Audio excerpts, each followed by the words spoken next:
Sabe qual foi a coisa que mais me machucou durante muitos e muitos e muitos anos da minha vida? Foi uma coisa que o meu pai falava, minha mãe falava, meu irmão falava, meus tios falavam pra mim.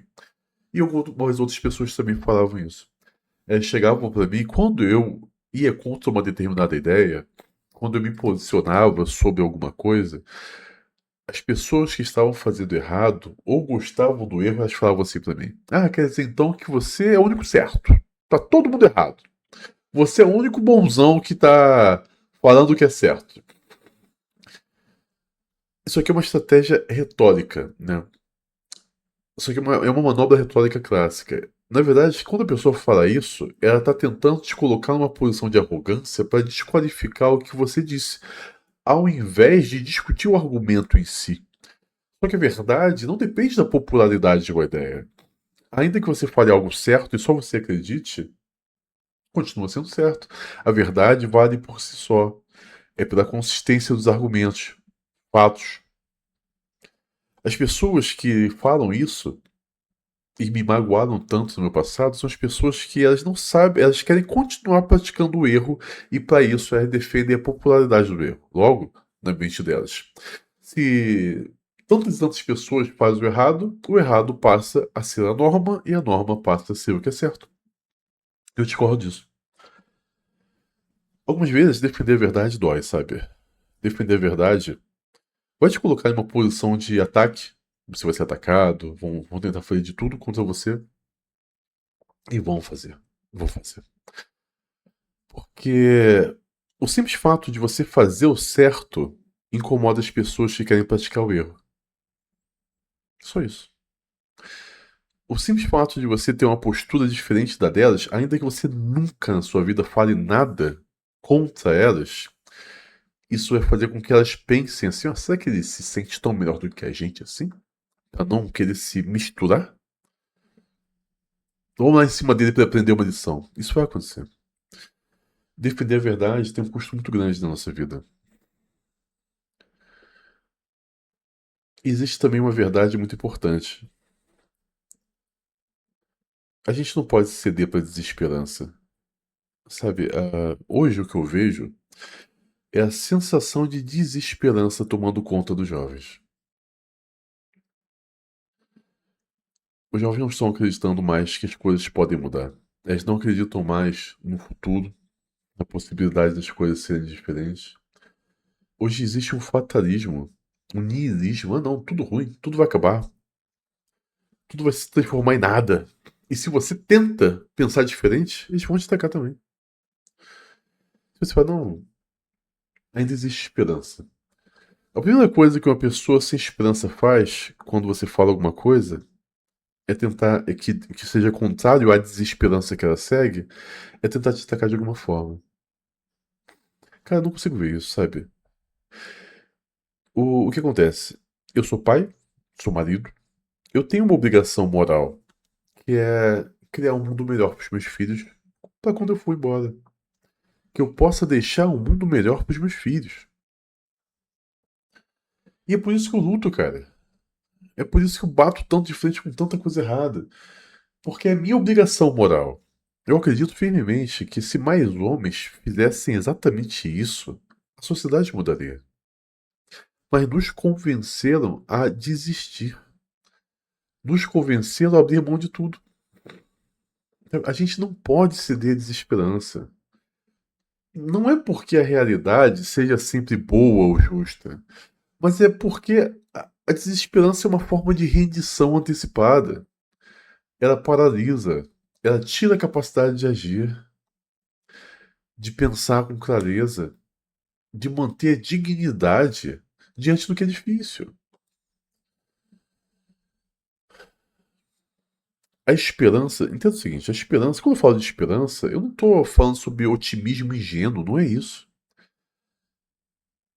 Mas é a recusa de entregar as armas. É a decisão de continuar buscando sentido na vida. De continuar fazendo o que está ao meu alcance fazer. Mesmo quando o cenário é totalmente desfavorável a mim. E psicologicamente, a gente precisa falar isso, psicologicamente ceder à desesperança costuma justamente ser o momento em que você deixa de se posicionar como agente e passa a ser apenas uma vítima das circunstâncias. E essa mudança de posição tem consequências profundas em você. Diminui a resiliência, aumenta a passividade, facilita o cinismo. E quando eu falo que a gente não pode ceder à desesperança, não é um consolo, é uma postura. Eu falo, não, eu quero mais da vida. Eu não quero que a vida seja apenas isso que é agora. A vida toda. Só um momento. Desculpa, eu tô com uma tosse bem chata, uma azia chata, mas já tomei o negocinho ali. A vida toda. Eu acho que eu fui uma pessoa difícil de se gostar. Nunca tive muita gente gostando de mim. Nunca tive. Tem gente que tem milhares de pessoas, né? Eu não fui assim. Eu acho que é difícil gostar de mim. Não sei porquê. Nesses 46 anos eu nunca consegui descobrir o porquê. Talvez porque eu me posicione publicamente sobre determinadas coisas. Talvez. Mas a questão é: eu só sou o homem que eu sou hoje porque algumas pessoas não desistiram de mim, por mais difícil que eu fosse de lidar. Houveram pessoas que insistiram pra estar ao meu lado, cara. Mesmo eu fugindo delas. É engraçado que o. Não tem... Lembra do Claudinho Bochecha? O Claudinho perdeu a vida, né? E o Bochecha continuou vivo. O Bochecha tava falando o seguinte uma vez numa entrevista. Que ele não queria, ele não gostava que o Claudinho ia lá na casa dele e falava, cara, vamos cantar funk, não sei o quê. E o Bochecha, que eu não quero, cara, me deixa. E o Bochecha trabalhava como servente e pedreiro nessa época. E ele falava que o Claudinho ia todo dia lá na casa dele e falava, cara, vamos cantar, vamos fazer. E ele não queria. Ele falou que quando chegava, quando o cara ia lá, ele mandava avisar, não fala que eu não tô em casa não. Até que um dia, tanto que esse cara insistiu, eu falei, tá bom, vamos. E foi isso que mudou a vida do Claudinho e do Bochecha.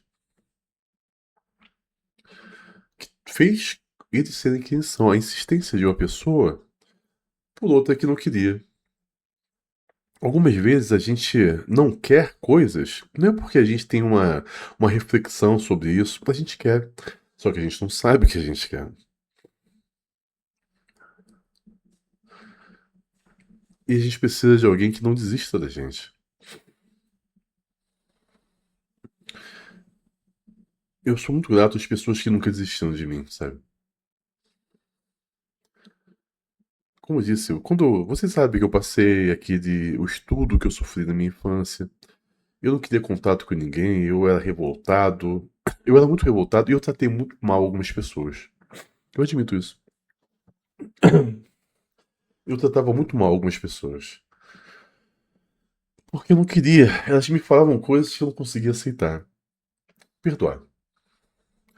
Perdoar quem fez isso comigo. Eu não conseguia aceitar isso.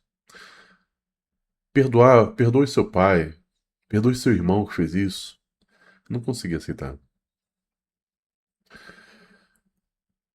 Entenda, eu não estou falando que perdão é aquela loucura que certos cristãos falam, não, tá? Não é isso, mas é importante perdoar. Porque o perdoar é importante pra mim, pra eu seguir minha vida adiante. E essas pessoas, sabe, sempre tiveram uma paciência muito grande. Teve um pastor especial, era o pastor da. Como é que é o nome daquela igreja? Eu fiquei pouquíssimo tempo lá, fui esporadicamente, mas é o pastor da. Ficava na rua, na antiga Rua da Feira, que é ali em Vaz Lobo, é a. Não lembro. É a congregacional de Vaz Lobo? Metodista. Metodista de Vaz Lobo. É pequenininha a igreja. Mas tem um pastor lá muito abençoado. E esse pastor, uma vez, ele falou o seguinte: Felipe, ele falou o seguinte. Eu sempre não queria estar lá na igreja, eu fugi. Ele falou o seguinte: Felipe, quero te contar uma coisa que aconteceu comigo. O que, pastor? Há algum tempo atrás, uma irmã aqui da igreja teve uma revelação e veio falar com a minha esposa. E essa irmã falou o seguinte: Fulana, Tá grávida? Aí ela, não, não tô não. Por quê? E ela falou o seguinte, porque eu vi o seu marido carregando um menininho. O seu marido tava carregando um menininho. E era um menininho que ninguém queria. E ele tava carregando com todo carinho aqui no peito. Minha esposa falou, não tô grávida. E ela contou isso pro marido dela. E o marido dela falou, Felipe, foi na mesma semana que você entrou aqui na igreja pela primeira vez. Foi pouco tempo antes de você entrar, poucos dias antes. Na mesma semana. E ele falou assim pra mim, Felipe, eu vejo no meu coração que você é esse menininho. E aí manteve essa revelação. E é por isso que eu insisto tanto em cuidar de você. Em te orientar, te ensinar a Bíblia. Ele foi o único pastor em toda a minha vida que abria a Bíblia para me ensinar alguma coisa. Que tinha vontade de me ensinar. Ninguém fez isso. Ninguém fez isso. E eu continuava fugindo dele. E eu fugi dele tanto tempo. A questão é, esse cara nunca desistiu de mim. E quantas vezes, sabe, quando eu fui traído por uma ex-namorada que eu tive, eu cheguei e contei pra ele. Eu chorava tanto, tanto, tanto nos ombros daquele cara. E ele sempre esteve pronto pra me ouvir.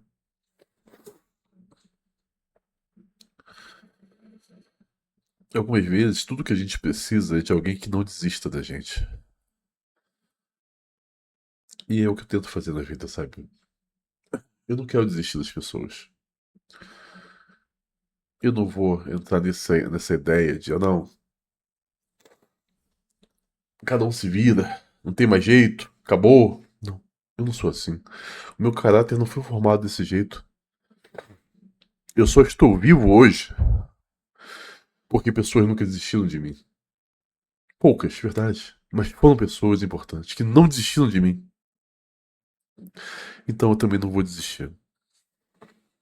Eu não vou ceder à desesperança. E o que eu faço é ensinar isso. Não vamos ceder à desesperança. Não vamos entregar os pontos, não vamos abandonar a luta. Ainda temos força para lutar. E eu vou continuar lutando. E esse é meu presente que eu tenho para entregar para vocês. Que vocês saibam que eu nunca vou desistir de nenhum de vocês. Não importa o quanto vocês fujam, não importa o quanto vocês me rejeitem, não importa o quanto vocês me tratem mal em um momento. Eu já fiz isso com outras pessoas também, com esse pastor, por exemplo. Eu não vou desistir nunca de vocês. E eu vou estar sempre aqui. Porque vocês são pessoas por quem vale a pena lutar. Vale a pena lutar por cada um de vocês. Vale a pena. E eu não vou desistir. Vocês são especiais para mim. Os jovens todos hoje são especiais para mim. E eu não vou desistir. Eu vou continuar lutando. Até a minha última força. Mas Deus vai me abençoar.